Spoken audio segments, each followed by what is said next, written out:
Ignited Minds Tutorials has recently released a series of educational videos focusing on the topic of friction for Class 8 CBSE science students. Friction, a force that opposes the motion of an object, is an important concept in the field of science and physics. These videos cover various aspects of friction, including its types, factors affecting friction, and ways to reduce friction. The tutorials aim to provide a clear understanding of the topic through easy-to-understand explanations and practical examples. By watching these videos, students can gain a deep insight into the concept of friction and its real-life applications. The series is designed to help students grasp the fundamental principles of friction and its role in everyday life. Understanding the concept of friction is crucial for students as it helps in comprehending various scientific phenomena and engineering principles. With these videos, students can strengthen their knowledge and perform better in their academics. Ignited Minds Tutorials aims to make learning engaging and effective for students. And the Friction series is just one example of their commitment to quality education. With the availability of these videos, students have easy access to educational resources that can aid in their overall academic development.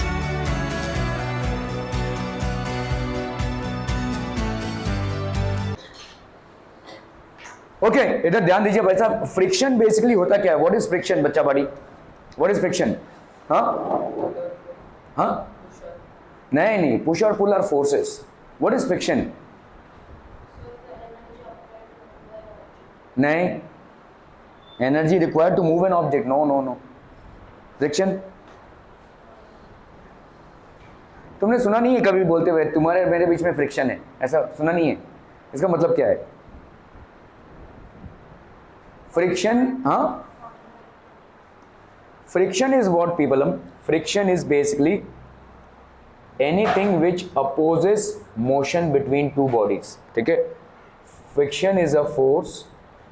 Friction is basically a force which opposes motion between two bodies. दो bodies के बीच में motion को oppose करता है जो, उसको हम बोलते हैं friction. For example, this person is trying to pull this object. ठीक है, तो ये भाई साहब इस तरफ फोर्स लगा रहा है और इसके और ग्राउंड के बीच में एक फोर्स क्रिएट होता है जिसको अपन बोलते हैं फ्रिक्शन. तो ये इसका फोर्स जो इस तरफ अप्लाई कर रहा है वो, और ये frictional force which will be opposite direction to the motion. Motion के ऑपोजिट डायरेक्शन होगा. जैसे तुम यहां पे चल रहे हो भाई साहब, ठीक है, अभी मैंने अगर भाई साहब यहां पे तेल डाल दिया तो तुम क्या करोगे? फिसल जाओगे, है ना. एकदम अगर स्मूथ सरफेस हो, लेट्स से ग्लास है, तो तुम्हारे फिसलने के चांसेस और ज्यादा बढ़ जाएंगे. तो हो क्या रहा है, जब मैं तेल डाल रहा हूं तो आपका फ्रिक्शन क्या हो जा रहा है भाई साहब? फ्रिक्शन आपका रिड्यूस हो जा रहा है, जिसके वजह से आप गिर रहे हो. ठीक है, जिसकी वजह से आप संभल के चल नहीं पा रहे हो. ठीक है, तो जैसे बरसात में जो पानी है वो रोड्स पे आ जाती है और लोगों का ज्यादा स्किडिंग होता है, गिरते हैं लोग. ठीक है, क्योंकि जब नया नया बरसात होता है, ठीक है, क्योंकि कीचड़ जमा होता है, कीचड़ से भाई साहब आपका फ्रिक्शन रिड्यूस हो जाता है. ठीक है, so friction is anything which opposes motion. क्या फ्रिक्शन हमारे लिए जरूरी है? हाँ जरूरी है, क्योंकि फिर तो आप कभी चल ही नहीं पाएंगे, और चले तो रुक नहीं पाएंगे. आपने साइकिल चलाया तो आप रोक ही नहीं पाएंगे साइकिल को जब तक फ्रिक्शन एग्जिस्ट ना करे. तो इसीलिए लोग बोलते हैं friction is a necessary evil, ऐसा बोला जाता है. Friction is a necessary evil. Evil क्यों बोल रहे हैं भाई साहब? क्योंकि इसमें एक तकलीफ है. तकलीफ ये है कि भाई साहब आपका फोर्स या एनर्जी वेस्ट हो रहा है. ठीक है, क्योंकि उतना आपका मतलब घिसा पिटा हो रहा है. मतलब आपके जैसे टायर्स, चाहे साइकिल के हों, चाहे टू व्हीलर के हों, चाहे फोर व्हीलर के हों, ये घिसते किस लिए हैं? क्योंकि फ्रिक्शन है. लेकिन अगर ये फ्रिक्शन नहीं होगा तो रोड में गाड़ी रुकेगी नहीं. अगर ये फ्रिक्शन नहीं होगा तो ब्रेक अप्लाई करने के बावजूद भी गाड़ी नहीं रुकेगी. ठीक है, सो ये सारे आपके, तो इसका मतलब क्या है? फ्रिक्शन हमारे लिए एक तकलीफदायक चीज है, लेकिन अगर ये नहीं होगा तो किसी चीज का रुकना नामुमकिन हो जाएगा. So friction has to be there. ठीक है, इसीलिए फ्रिक्शन को हम नेसेसरी इविल बोलते हैं.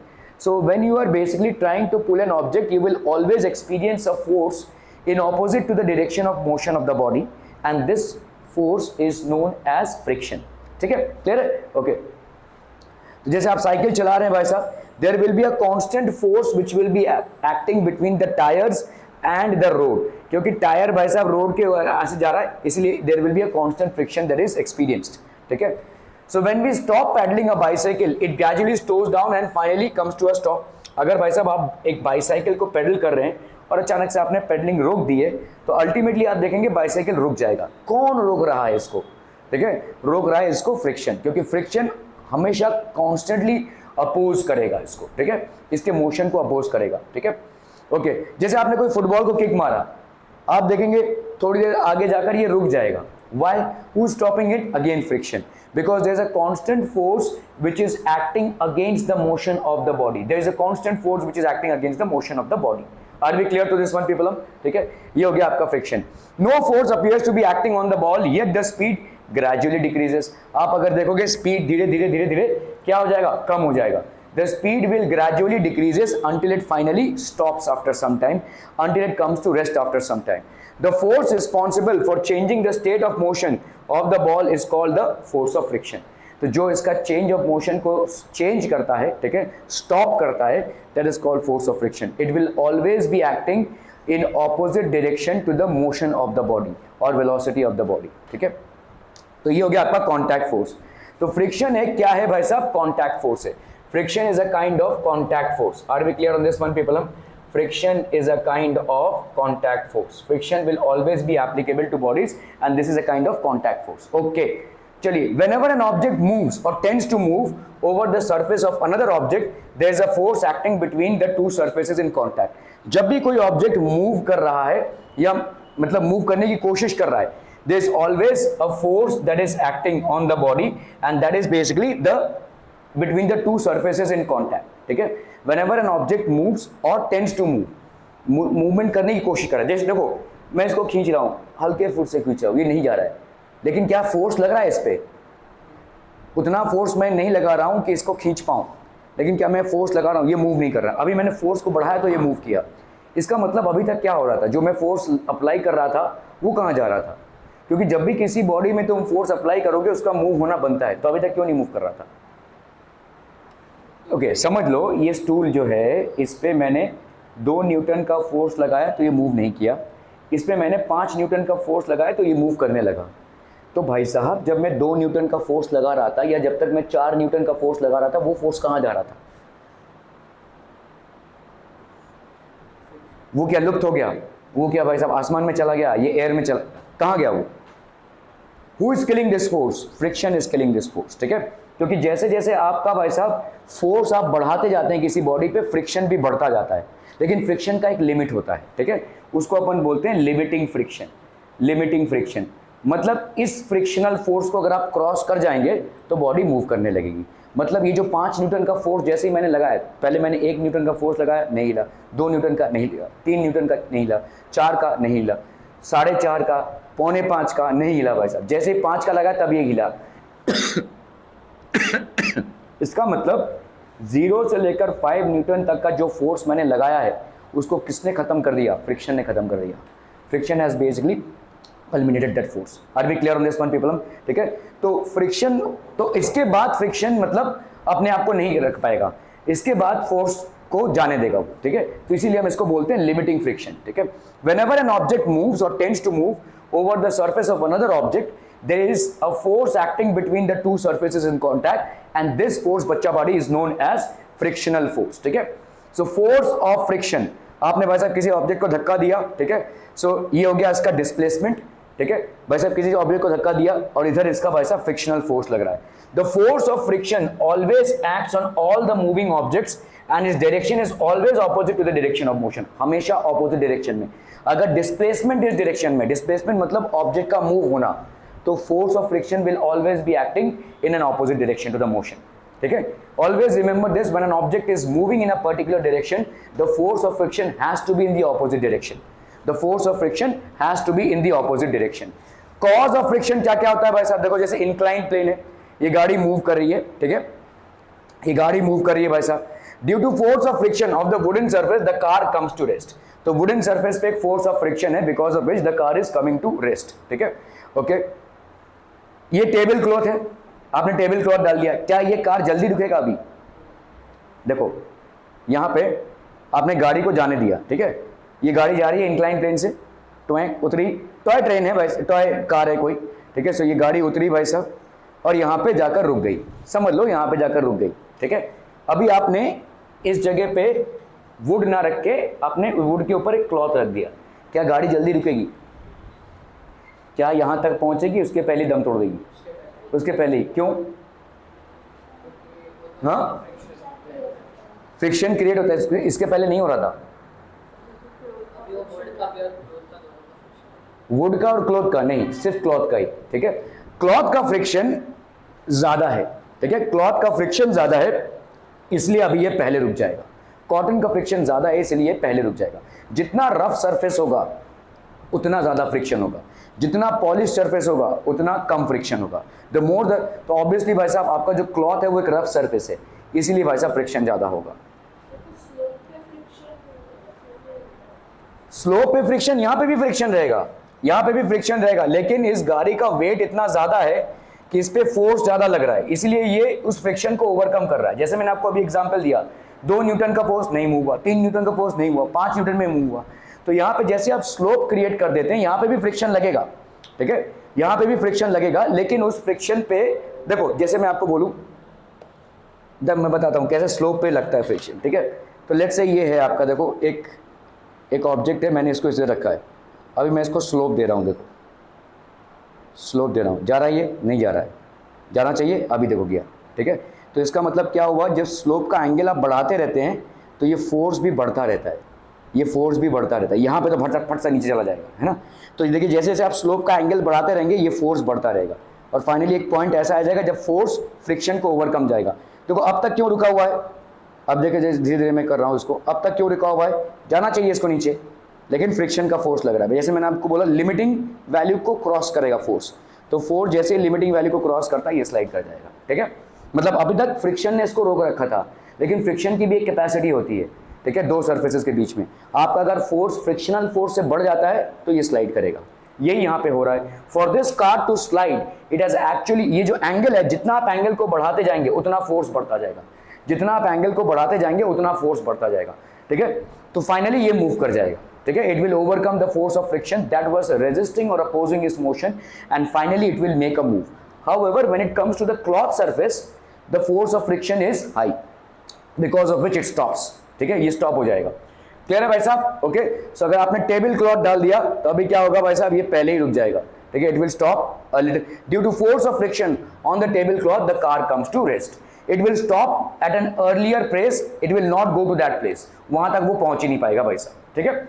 Are we clear on this one people? क्या ये समझ में आ रहा है? ठीक है, okay okay okay. Where do you think the car covered a greater distance? Obviously here, where the cloth was not there. तो इसका मतलब क्या इसको रोक रहा है? क्लॉथ का फ्रिक्शन इसको रोक रहा है, ठीक है। So the car covered. Why did this happen? Roughness of the surface in contact. So obviously there is a roughness of the surface in contact because of which this happened. ठीक है। Causes of friction. Force of friction depends upon the nature of the two surfaces in contact. तो जो आपके contact में है जो surfaces, उन पे डिपेंड करता है, ठीक है, कितने रफ हैं और कितने स्मूथ हैं। तो आपका देखो यहाँ पे आपका स्मूथ सरफेस है, यहाँ पे आपका रफ सरफेस है, ठीक है। Force of friction depends upon the nature in contact. तो रफनेस डिक्रीजेस होता है, फोर्स ऑफ फ्रिक्शन भाई साहब डिक्रीजेस, रफनेस इंक्रीजेस, ठीक है। यहाँ पे रफनेस आपका डिक्रीज हो रहा है तो फोर्स ऑफ फ्रिक्शन भी आपका डिक्रीज हो गया। यहाँ पे भाई साहब रफनेस आपका इंक्रीज हो गया, ठीक है, तो फोर्स ऑफ फ्रिक्शन भी इंक्रीज हो जाएगा। जितना चीजों के बीच रफनेस, आप देखो आपके जूतों के नीचे ऐसे स्टड्स क्यों बने होते हैं? हाँ, ग्रिप, क्या ग्रिप? और एक्सप्लेन कीजिए। तो अगर फ्लैट रखूं मैं, अगर देखो एकदम जो फ्लैट कैनवस वाले शूज आते हैं ना, उसमें आपके गिरने के चांसेस बहुत ज्यादा रहेंगे, ठीक है। तो आप जब चलते हो तो आपका एक ग्रिप बनाता है, ये जो मतलब आपके ऐसे ऐसे उबड़ खाबड़ स्पेसेस होते हैं ना, ये रफ सरफेसेस में फ्रिक्शन ज्यादा होता है। जैसे क्लॉथ एक रफ सरफेस है, इसीलिए उसमें फ्रिक्शन ज्यादा है, इसीलिए जूतों के नीचे जो ऐसे ऐसे सरफेसेस हैं वो क्या क्रिएट कर रहे हैं? फ्रिक्शन क्रिएट कर रहे हैं। आप हवाई चप्पल जो होता है उसको समझते हैं ना, सैंडल जो हवाई चप्पल जो होता है, मतलब जो स्लीपर्स जिसको हम बोलते हैं, उसको पहन के चलिए रास्ते पे, आप बहुत ही बार स्लिप करेंगे, ठीक है। वो हवाई, अगर आप हवाई क्या बोलते हैं उसको, स्लीपर्स बोलते हैं, ठीक है। उसको अगर आप पहन के, क्योंकि उसका सरफेस फ्लैट होता है, जूतों पे आपका ग्रिप बना रहता है, आप फिसलेंगे नहीं, ठीक है। और क्यों बना रहता है? क्योंकि जूतों के नीचे जो सोल होता है वो पर्टिकुलरली आपका भाई साहब क्या होता है? It is a rough surface, ठीक है। जूतों के नीचे ये क्यों दिया हुआ है, ये क्यों बना हुआ है? Why is it there? ये आपका एक रफ सरफेस क्रिएट कर रहा है, आपके सोल्स के नीचे ऐसा रफ सरफेस रहेगा. Why is it there? It is there to create friction so that you don't fall और स्लिप वाइल वॉकिंग और maybe running, whatever you're doing. क्या ये समझ में आ रहा है? ठीक है, ओके. सो रफनेस आपका इंक्रीज होता है and hence it balances with the friction. Are we clear on this one people? ठीक है, okay okay. So force of friction increases. All surfaces have some roughness on them. सारे surfaces में थोड़ा बहुत roughness तो भाई साहब आपका रहेगा ही. ठीक है, ऐसा विदाउट फ्रिक्शन वाला कोई भी चीज नहीं होगा. कॉजेज ऑफ फ्रिक्शन भाई साहब, एक स्मूथ सर्फेस है, देखो इसमें फट से मूव हो जाएगा, स्मूथ सर्फेस है. ठीक है, still the block comes to rest. Why is it so? क्योंकि when two surfaces are put in contact the irregularities ups and downs on the surface. देखो ये जो सर्फेस है ना, ये होता है आपका इंटरलॉकिंग. अभी इंटरलॉकिंग को समझिए. आपको लग रहा है भाई साहब ये तो स्मूथ है, भाई साहब सबसे जाना चाहिए. आप बड़े बड़े माइक्रोस्कोप लगाकर अगर आप देखोगे ना, तो ये जो है इसमें भी ऐसे ऐसे ऐसे रफ सरफेसेस होंगे. ठीक है, इसका जो नीचा वाला हिस्सा होगा इस ब्लॉक का, उसमें ऐसे रफ सरफेसेस होंगे. तो लेट्स से आपके ऐसे रफ सरफेसेस होंगे. ठीक है, और जो आपका फ्लोर है उसका भी ऐसा रफ सरफेसेस होगा. तो इसमें क्या हो रहा है, देखो इंटरलॉकिंग हो जा रही है, इन जगहों पे इंटरलॉकिंग हो जा रही है, जिसके वजह से फ्रिक्शन क्रिएट होता है. Interlocking of surfaces in contact. ये दोनों सरफेसेस भाई साहब क्या है, आपके कॉन्टैक्ट में है. These two surfaces are in contact with each other and hence there will be some amount of interlocking that is happening between these two surfaces, because of which there will be a friction that is created. So how is friction caused? By interlocking of surfaces. इसीलिए moving body में friction कम होता है. क्यों? क्योंकि जिस time आप move कर रहे हैं उस टाइम कम इंटरलॉकिंग हो रही है. When you are sorry, when you are in a state of motion, the interlocking is lesser. When you are in a state of rest, the interlocking is more. ठीक है, समझ में आ रहा है? Still the block comes to rest. Okay, so force is applied, but that force is not able to set the body in motion. Let us understand why. तो जैसे आपने भाई साहब यहाँ पे कोई एक लेट्स से ये वेइंग स्केल है. ठीक है, इससे आप भाई साहब खींच रहे हो. स्प्रिंग बैलेंस आपने देखा होगा, ये आपके घर में रद्दी वाला अगर आता है न्यूज़पेपर लेने, तो उनके पास इस तरीके का एक वेइंग बैलेंस होता है, इसको स्प्रिंग बैलेंस बोलते हैं अपन. वो ऐसे नीचे रखेगा इसके हुक के और तौल के देगा. क्या ये स्प्रिंग बैलेंस से आप क्या कर रहे हैं भाई साहब, एक को खींच रहे हैं. ठीक है, you are trying to pull it. So if you are trying to pull, तो इसमें फोर्स आ जाएगा. When you apply some force, ठीक है, you will see that the spring stretches and it pulls this object. The reading of the spring balance changes but the block does not move. Spring balance का reading change होगा but block move नहीं होगा. ठीक है, the reading gives the measure of the force of friction between the block and the wooden surface. तो मतलब ये खींच रहे हैं आप, फोर्स को धीरे धीरे धीरे बढ़ा रहे हैं, लेकिन ये मूव नहीं हो रहा है. तो इसका मतलब क्यों नहीं मूव हो रहा है? क्योंकि इस ब्रिक और इस वुडन सरफेस के बीच में एक फोर्स ऑफ फ्रिक्शन है. और जैसे जैसे आप फोर्स को बढ़ाते रहेंगे, ये वाला फोर्स ऑफ फ्रिक्शन भी बढ़ता रहेगा, लेकिन इसकी एक लिमिटिंग वैल्यू है. इसके बाद के फोर्स से ये मूव करने लगेगा. समझ में आ रहा है ये? ठीक है, तो आप देखोगे भाई साहब यहाँ पे धीरे धीरे धीरे धीरे आपका फोर्स बढ़ता जा रहा है, लेकिन ये मूव नहीं कर रहा है. So what is happening? Where is the force going? This force is getting balanced by the force of friction, which also is increasing by its own during that time. Once you cross that minimum level of friction, the body will start to move.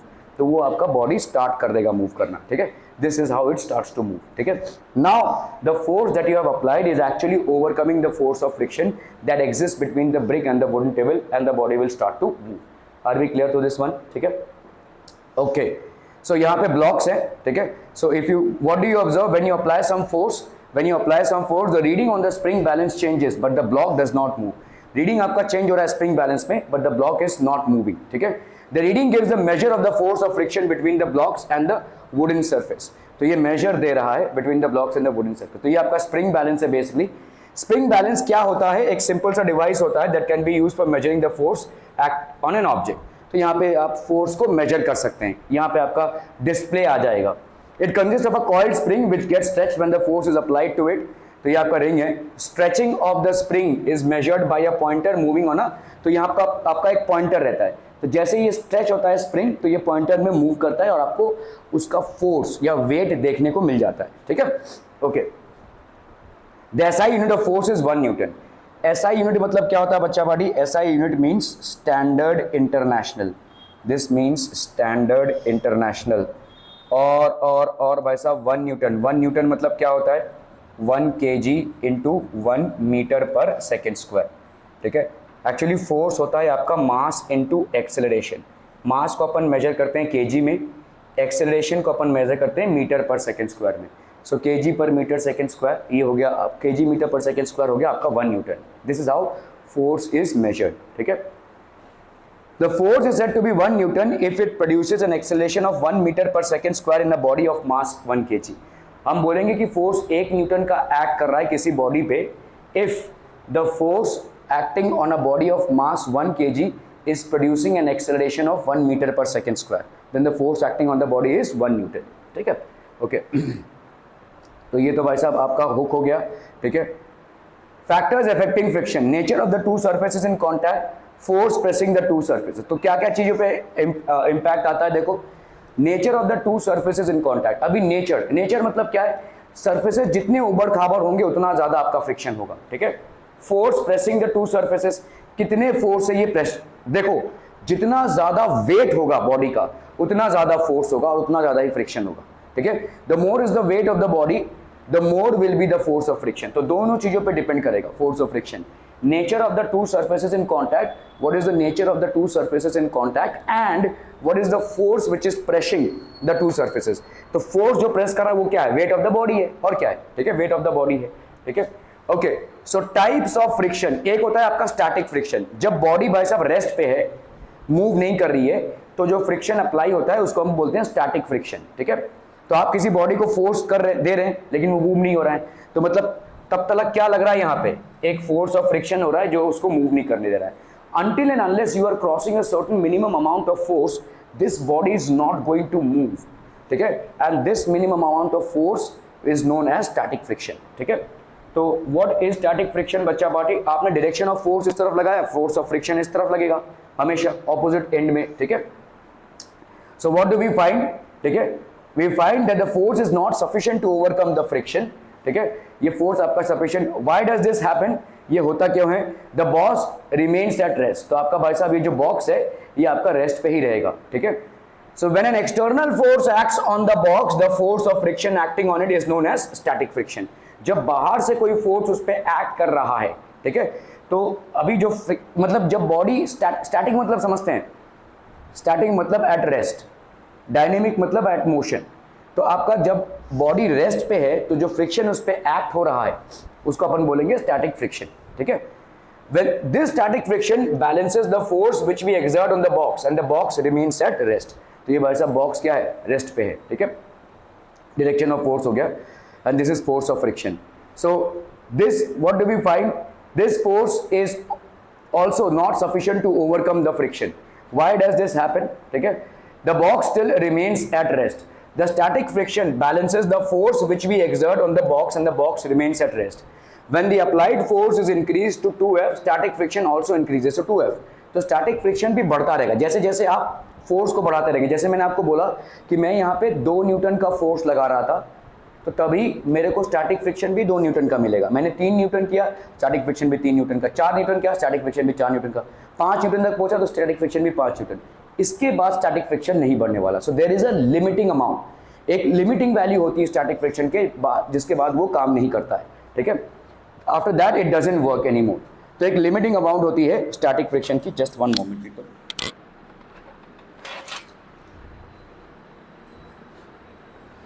कर रहे थे कि static friction होता क्या है when you are applying. तो आपने भाई साहब जैसे जैसे फोर्स को बढ़ाया ये भी फोर्स बढ़ता जाएगा। ठीक है, और एक टाइम के बाद इसको मैच नहीं कर पाएगा। So there is a constant matching of the force after a certain amount of time, even after you increase the force the friction is not going to increase and that's when the body will start to move। ठीक है, तो वो उसकी limiting value हो जाएगी, that's when the body will start to move। तो आपका direction of force ये हो गया आपका force of friction.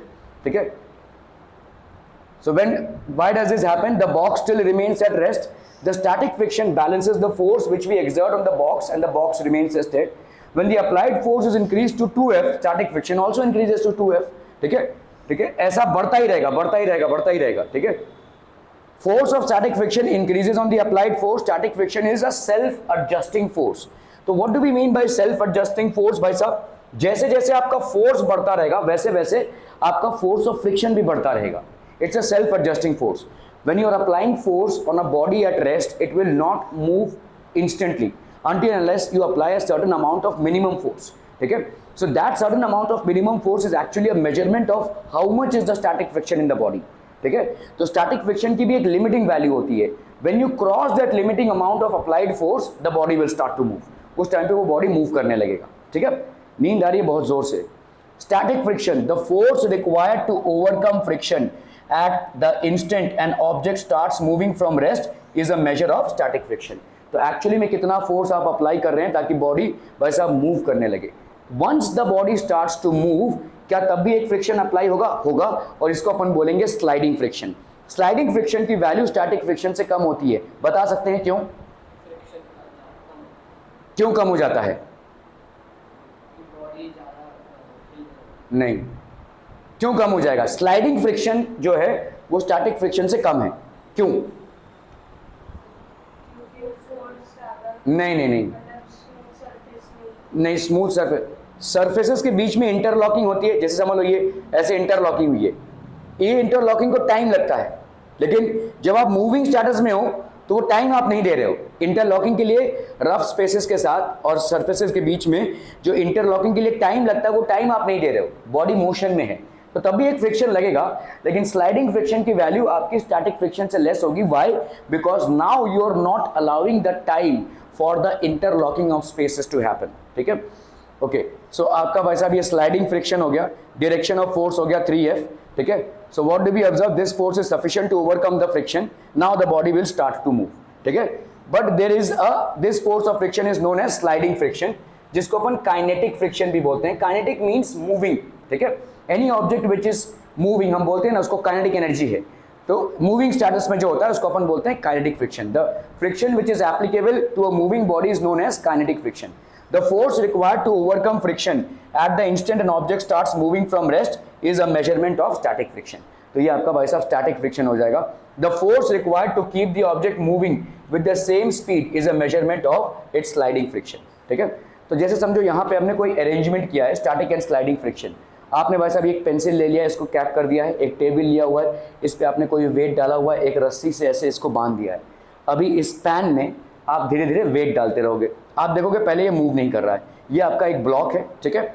Which is kept on a table. When some weight is added to the pan, so if you keep on adding some weight, ठीक है, तो what will happen? This is still not moving, still not moving. ठीक है? अभी ये move किया. तो जैसे आपने वेट्स बढ़ाए, when some weight is added to the pan, then it starts to move. तो weight was already there, but it was not sufficient enough to cover the friction. So what type of friction was applicable? Static friction.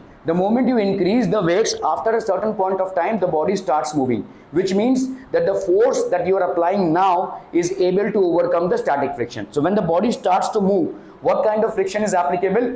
Sliding or kinetic friction. जब body move करने लगता है तो भी इस पे एक फ्रिक्शन लगता है जिसको अपन स्लाइडिंग या काइनेटिक फ्रिक्शन बोलते हैं. ठीक है? ओके, ग्राफ फॉर फ्रिक्शन अगर आप देखोगे भाई साहब, फोर्स ऑफ फ्रिक्शन ये हो गया आपका स्टैटिक फ्रिक्शन, ये अप्लाइड फोर्स है. ठीक है? तो static friction is equal and opposite to the applied force. जैसे जैसे आप भाई साहब आपने F का फोर्स लगाया तो आपका स्टैटिक फ्रिक्शन F का, आपने 2F का फोर्स लगाया तो स्टैटिक फ्रिक्शन 2F का, 3F का लगाया 3F का, लेकिन एक limiting value let's say 3F है. इसके बाद अगर आप अप्लाई करोगे तो स्टैटिक फ्रिक्शन उसको बैलेंस नहीं कर पाएगा. तो जैसे जैसे आप अप्लाइड फोर्स को बढ़ाते जाओगे, भाई अप्लाइड फोर्स को हम बढ़ाते जा रहे हैं, ठीक है, वैसे वैसे आपका फोर्स ऑफ फ्रिक्शन भी बढ़ता जाएगा. इसी को अपन क्या बोलते हैं? Static friction. As and when you keep on increasing the force that you are applying on a body, the amount of force of friction acting due to static is also increasing. Static friction is equal and opposite to the applied force. ठीक है? It can increase only up to a certain upper limit, और इसी limit को अपन क्या बोलते हैं? Limiting friction. इसी limit को अपन बोलेंगे limiting friction. The force of limiting friction depends upon the nature of the surfaces in contact. अलग अलग surfaces के बीच में अलग अलग होता है ये limiting friction. ठीक है? तो जो surfaces contact में हैं उन पे डिपेंड करता है ये limiting friction. After you cross the limiting friction mark, उसके बाद भाई साहब ये मूव करने लगेगा. अभी ये static friction गिर जाएगा. Now it is getting converted into sliding friction. ये हो गया भाई साहब आपका sliding friction. और sliding friction की वैल्यू अगर आप देखोगे static friction के मैक्सिमम वैल्यू से ये कम है. ठीक है? It will be lesser than that. Sliding friction is always a little lesser than that limiting friction as well as static friction. तो स्टैटिक फ्रिक्शन और लिमिटिंग फ्रिक्शन से स्लाइडिंग फ्रिक्शन हमेशा कम ही होगा, और इसका रीजन ये है कि आप इंटरलॉकिंग ऑफ स्पेसेस के लिए टाइम ही नहीं अलाउ कर रहे हो, you are not allowing sufficient time for interlocking of spaces, ठीक है। ओके, सो व्हाई इज, यहां पे आपका भाई साहब क्वेश्चन है, the block doesn't move, this is because of interlocking between the irregularities. तो इंटरलॉकिंग हो चुकी है भाई साहब, ठीक है। जब ये मूव करने लगता है, once the interlockings have been unlocked, the block starts moving.